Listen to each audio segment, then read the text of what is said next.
Hey guys, Coach Brix back with another one of my speed-focused tips here, and it's on acceleration. I think acceleration has been worked on.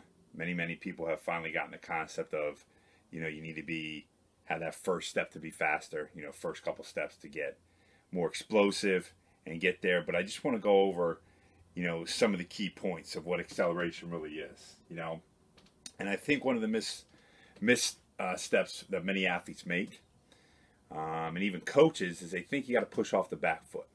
So if I'm in a split stance position, that's where one leg's in front of the other, a typical running fashion that you see. If I'm getting ready to start, okay, it's not really pushing off the back foot. Yes, will the back foot apply some force? Yes, but the majority of the force is going to come from that front leg. All right, that's the one that's going to go forcefully into the ground, drive into the ground, and then allow that back leg to come through, and then you constantly then after that are applying force with both legs equally. So we have to make sure the athlete understands, hey, you're really trying to apply that force to that front leg.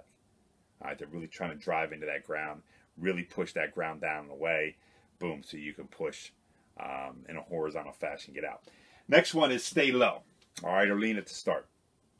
And I know this, I know there's people talking about, well, you shouldn't stay low, look at this, you have to be on the thing. It's still getting low.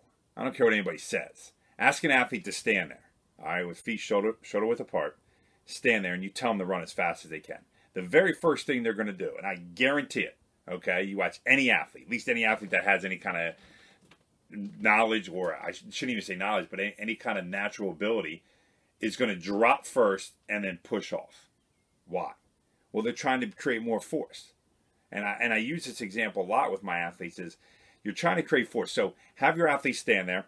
Don't bend your knees and have them jump as high as they possibly can without bending their knees. I don't even want them to bend a little bit when they go to take off. So they almost have to lock them out.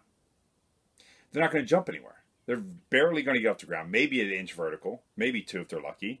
Okay, they're just not going to be able to create the force. Then have them bend their knees. Boom. And then push up and watch what they can do. Huge difference. It's the same thing with when we're trying to accelerate here. I hear athletes, or I hear coaches sometimes now saying that you shouldn't be low when you come out.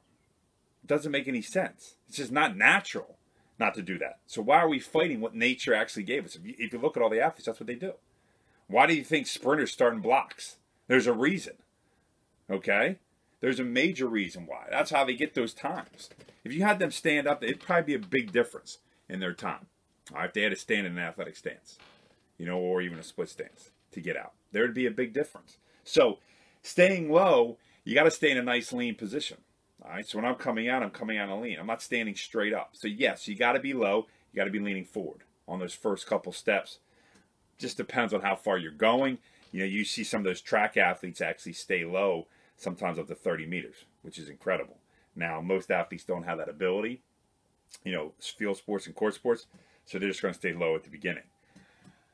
The last thing is the acceleration phase really, for most athletes, is the first couple steps, but also maybe 5 to 10 yards. All right? Very rare you're going to have an opportunity really as an athlete to run really 10 yards straight, especially court and field sport athletes, without somebody getting in front of you. Okay, if you do, great. Should be accelerating that whole time, getting through there. But most times what most athletes do is they got to accelerate, be able to decelerate, and then re-accelerate again.